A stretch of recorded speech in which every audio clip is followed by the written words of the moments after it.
ufahamu kuhusu neno la Mungu ni kwamba neno la Mungu nalo lijua lianze kuwa substance, lianze kuwa kitu ambacho unakiamini na kukiishi.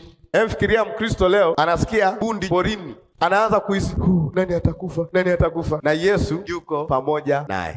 Anasikia vitu vinapita juu ya bati, anaanza kutetemeka. Yaani jirani asiyemwamini Yesu, asiye na Yesu kabisa, na yeye hawana tofauti. Wote wanafanya nini? Wote wanatetemeka. Yuko hapo, shindwa kwa damu la Yesu, nakataa.